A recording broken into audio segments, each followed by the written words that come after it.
Story 1. I unfortunately had to move back in with my family after my most recent breakup. He and I had been living together in Boston in an apartment we got not long after we started dating. Just a little word of advice: never sign a lease with someone you've only recently gotten into a relationship with. He turned out to be nothing like the person I thought he was. My parents live in Western Massachusetts. If you've ever been to the state, you'd know the further west you go, the more rural it tends to get. I've never been much of a country girl. I prefer to live in or near a major city, especially since I'm still in my 20s. My parents' area is extremely boring. I'm hoping this living situation is only temporary, just until I can find an apartment I can afford on my own. Though for now, I'll be steering clear of Boston for obvious reasons. I ended up getting my old job back at the urgent care facility I used to work at before I moved. They welcomed me back excitedly, even if it's only temporary until I relocate again. The trade-off with this job is that I usually get stuck with the undesirable hours, mostly overnights. The shifts themselves are easy, just boring, but they completely mess up my sleep schedule and social life. Not that there's much of a social life to be had around here anyway. After my shifts, I usually grab what's considered my dinner, usually some kind of takeout, since not much is open at that hour. This morning, I got off work at 4 a.m. There's a local bagel place that opens right at that time, and they serve more than just bagels. I stopped by and picked up a chicken sandwich and a salad, planning to eat it once I got home. I also had to make a quick pit stop for gas. I pulled into the local Shell station, one of the few places open that early in the morning. It was on my way home, and at this hour, the Shell station was practically empty, like it usually is. The parking lot is huge, yet I hardly ever see more than 1 or 2 cars there, even during the day. I went inside to pay with cash to save a little money. After paying, I walked back outside to the pump I had selected. That's when I noticed another car had pulled up. It was a blue sedan, now parked at one of the other pumps. A man stepped out just as I was walking toward mine. As I began fueling my car, I noticed he started fueling his as well. It looked like he had locked the handle in place so it would automatically keep dispensing gas without him needing to hold it. Then, without warning, he walked through the space between the pumps over to my side. And that's when he said, "Want to see a funny trick?" I immediately hated the interaction. Still, for some reason, I said, "What's the trick?" He then started doing that dumb, old finger trick. You know, the one where you fold your thumb and pretend you're pulling your finger off with the other hand. He kept looking down at his hands, then back at me, wearing this sarcastic, almost smug expression. Like he knew what he was doing was stupid, but I couldn't tell if he thought it was funny or creepy. I fake laughed, hoping that would be enough for him to go away. But he didn't. He just kept doing the trick over and over, even after I turned my head away and pretended not to notice him anymore. When I finally heard the click of the gas nozzle, signaling that my tank was full, I felt a wave of relief. I quickly returned the nozzle to the pump and rushed back inside to grab my change. When I came back out, the man was gone, but his car was still there, and the hose was still pumping gas into his tank. I didn't want to stick around long enough to catch his attention again. I got back into my car as fast as I could, but just out of sheer paranoia, I checked the back seats first. I checked the back seats just to make sure he wasn't hiding back there. Then I locked the doors and got back on the road. I was home in about 5 minutes, and honestly, I was so excited to eat my 4:30 a.m. dinner. I picked up the spare key from my parents' hiding spot, unlocked the door, and then quickly tucked the key back where I'd found it. Once inside, I locked the door behind me. Like I always do, I headed straight for the kitchen. I always try to be as quiet as possible when I get home late so I don't wake up my parents. We only have 2 cars in the family, so I've been sharing my mom's. I didn't need a car back in Boston, but since I moved back, I've just been using the hidden spare key they keep out front to let myself in after shifts. As I sat down at the table to eat, I suddenly heard the front door unlock and then open. It closed again softly. I stopped chewing mid-bite, frozen with food still in my mouth. Then I called out, "Mom? Dad?" No answer. No footsteps. Nothing. I quickly got up and crept into the foyer to check, but no one was there. My heart was pounding in my throat. I ran upstairs and barged into my parents' bedroom, and I was horrified to see them both still in bed, just waking up from the sudden noise of me slamming the door open. I stood there, breathing heavily, clearly in a panic. Someone had just come into the house. My dad jumped out of bed and hurried downstairs, and I followed him cautiously. As we moved through the house, he flipped on every light in every room. Then he went out front to check the hiding spot for the spare key. It was gone. My mom and I were absolutely horrified. Still, somehow, she managed to find the time to scold me for not checking my surroundings before re-hiding the key. My dad began searching every room in the house and we followed behind him. When he finished checking my older brother's room, he moved on to the next part of the house but left the lights on in there. I stayed behind, deciding to check a few spots I thought he might have missed. Honestly, I didn't expect to find anything. I was just trying to feel like I had some control. I looked under the bed. Then I opened the closet doors. Nothing. So I went back downstairs to the main floor. It seemed like my dad had already made his way to the basement. Even though I knew he was down there, I couldn't bring myself to go into the basement too. I was too scared. Instead, I stayed upstairs with my mom. But curiosity got the better of me. I walked into the dining room, which sits just off the foyer near the front door. I knelt down to check under the table, and there he was. It didn't even feel real. The man from the gas station, the one with the finger trick, was hiding under our dining room table. I recognized him instantly. I screamed as loud as I could. My mom, hearing me, screamed too. My 65-year-old dad came racing up the stairs, ready to fight. The man crawled out from under the table and began struggling with my dad, who was easily 20 years older than him. My mom and I jumped in, hitting, scratching, punching, doing whatever we could to help. Even with the three of us attacking him, it took a moment before he gave up. But finally, he broke away and ran out through the front door. We called the police immediately. Thank God they responded quickly. But the terrifying part was that man still had the spare key to our front door. That night, the officers left a patrol car in our driveway as a deterrent. My dad wedged a chair under the doorknob and slept in the living room. The next day, he replaced the front door lock entirely. And just like that, my parents' days of hiding a spare key outside were over. I still feel guilty for bringing that dangerous man to our home. It was on me. I was careless. But I honestly believe he followed me home with his headlights off, because I never saw a single car behind me during the entire drive. I'm beyond grateful that my family and I are safe. But this whole experience only made me want to move out even more. Story 2. I like driving at night. There's nothing I hate more than being stuck in traffic. I'm from New York, Long Island specifically, and the traffic here is truly unbearable. My brother lives in Florida and I like to visit him pretty often. It's a long drive though. Depending on when you leave, it can take upwards of 18 hours. That's why I like to leave New York very early in the morning, like 2 a.m., so I can get out of all the high traffic areas before most cars are even on the road. So it was a Thursday morning at 2 a.m. when I left home to hit the road. I stopped at Dunkin' Donuts for my morning coffee, knowing I had a long, grueling drive ahead of me. The reason I was driving and not flying was because I planned to stay down there for a whole month. I didn't want to rely on my brother to take me everywhere I needed to go. By the time I was off Long Island, it was after 3 a.m. From there, it was smooth sailing through New Jersey. The drive from New York to Florida is actually pretty simple once you're out of the city. You just take the I-95 south the entire way down. At around 4 a.m., the hunger started to set in. So I pulled off the I-95 at the first sign of food.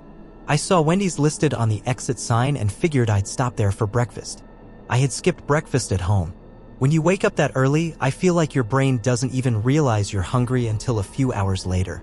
At least, that's how it is for me. I followed the signs to the Wendy's. I was in some random spot in New Jersey. There were no streetlights out there. I felt like I was in the middle of nowhere. The only light came from my headlights. When I pulled into the Wendy's parking lot, a few of the lights were on and I saw a single car parked there. So I decided to go through the drive-thru. The menu board was lit up, which made me think it was open. I sat there for over a minute, staring at the intercom, waiting for someone to greet me, but nothing. I even said, "Excuse me," just in case, but still no response. I pulled out my phone to look up this specific Wendy's location. Wouldn't you know it? It didn't open until 6 a.m. And then suddenly 3 loud knocks on my window nearly sent me flying out of my seat. I turned to my right and there was a man standing outside my car window, smiling. He motioned for me to roll the window down.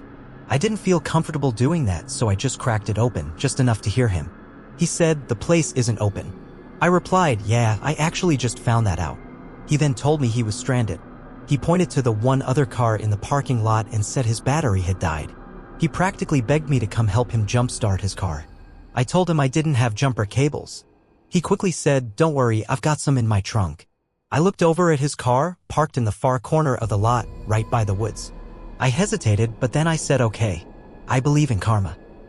And I figured I'd have bad karma if I left this man stranded when I could have easily helped.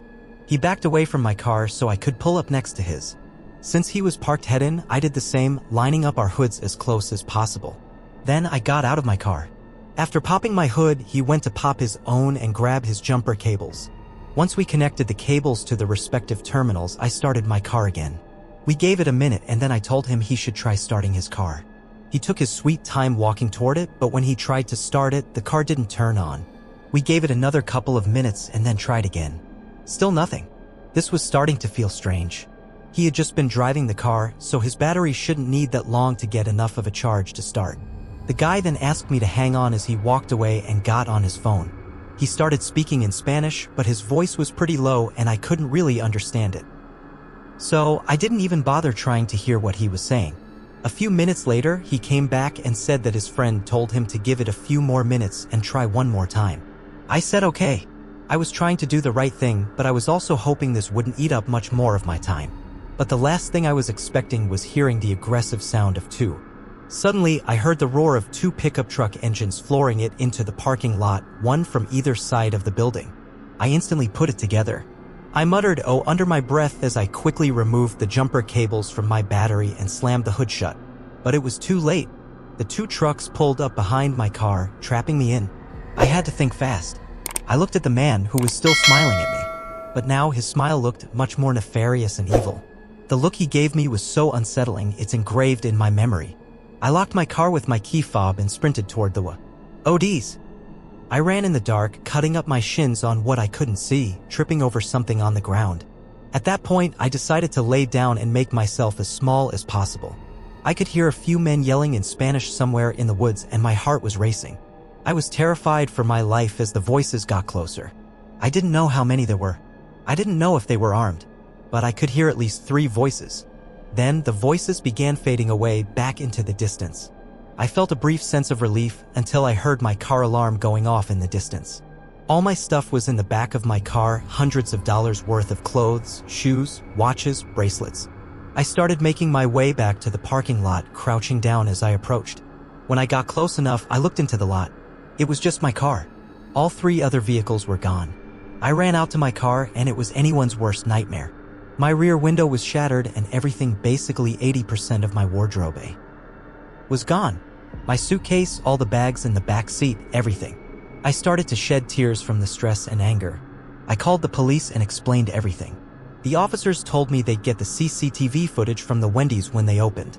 After taking my information, they said I didn't need to stay in town and they'd be in touch. I was about 2 hours from home, so I turned around and began the long drive back. It was the most stressful, depressing, and defeated drive of my life. To make matters worse, I was contacted by the police department in Jersey. They told me the vehicle in the Wendy's lot had a fake license plate and the 2 pickup trucks didn't have plates. The officer said they would do what they could, but I could tell he was just trying to offer me some hope. My stuff was never recovered. Those bastards got away with it. As I said before, I believe in karma and I hope those pieces of filth got what was coming to them. Story 3. We've all taken a long car trip, haven't we? We've all passed that rest area sign multiple times, wondering if we could make it another 20 minutes or not before needing to take a pee break or stretch. Sometimes you're lucky and get one of those huge rest areas with big buildings, food, and everything you need. But most other times, depending on where you are, you'll be lucky to get a tiny one with just a restroom and nothing else. Well, I was on a long road trip, a 15-hour road trip actually, and a big chunk of that drive was overnight. I won't say from where to where, because I don't really think that matters much, but I will say I was in some remote area on the east coast of the US. It was late at night, and I was powering through the drive. Not many cars were on the road at this hour. In fact, it was pretty rare to see another car on the road this late. I was reaching that uncomfortable point in the ride where I had to use the bathroom, and I was getting overall antsy from sitting for so long. I started keeping an eye out for a rest area sign. When I saw that familiar blue sign, it felt like a saving grace. A few miles later, I veered off into the rest area. It was a small one, but there was a restroom building, and that's all I needed. There were no trucks parked here. I'm pretty sure they could only stay overnight at designated truck rest areas. But there was another car in the parking lot. I considered the possibility that whoever it was asleep in their car. As I got out of my car, I stretched a bit. On my way to the bathroom, I looked at the other car in the lot. But the windows were tinted, so I couldn't see if anyone was inside. I couldn't tell if anyone was inside or not that it was a big deal at the time, I was just curious. I got inside the bathroom and I was immediately faced with a strange sight. There was a man standing in the corner, his head down and his back to me. At first, I thought he was using the urinal, but I quickly realized he wasn't even facing the closest one. He was literally just facing the corner of the wall. I paused, unsure whether to say something or not. I almost asked, "Are you all right?" but the scene was just too strange. I didn't know what to make of it. I had to walk closer to him to get to the stall, and honestly, I was almost scared to get near him. I just tried to mind my business and keep a normal pace. I walked into the stall and closed the door. Honestly, though, I couldn't go to the bathroom with someone else in the room. I'm one of those people, it was just too dead silent in there. It was unsettling. I stood in the stall for a minute trying to at least pee, but for some reason I couldn't. I flushed the toilet anyway, and when I left the stall, the man had turned around. He was still standing in the same spot, but now he was facing me. I could see his face now, and he was staring directly at me. I'm not one to judge anyone's appearance, but this man was the scariest looking man I'd ever seen. There was something so unsettling about his face, specifically his eyes. His expression was a blank stare, and I hadn't had a social interaction in over 10 hours. This caught me completely off guard. Instead of saying anything, I quickly turned and headed out of the bathroom. I got to my car and wasted no time turning it on and backing up. As I looked in the rearview mirror, I saw the man walking toward my car. I drove away quickly, eager to get him out of my sight. I was relieved to be back on the highway, but that was the only relief I got. I still had to use the bathroom. I figured it'd only be another 20 minutes or so until the next stop. I could hold it. And I was right. It was about 20 minutes before I reached the next rest area. It was another nearly identical one to the first. Like I said earlier, most of them are pretty similar. There were no cars in this one, thank God. I pulled in. I found a spot right in front of the bathroom and hurried to the stall. Let's just say I felt a lot better very quickly. As I was finishing up in the stall, I heard footsteps enter the room. I thought they'd stop at one of the urinals, but instead, the footsteps came straight to the stall and stopped. I saw someone's shoes through the bottom crack of the door. They were literally standing right outside the stall. My first thought was that it was that guy from the other bathroom. He followed me. My social anxiety was stopping me from saying anything at first, but I eventually mustered up the courage to say, "Someone's in here." There was no response.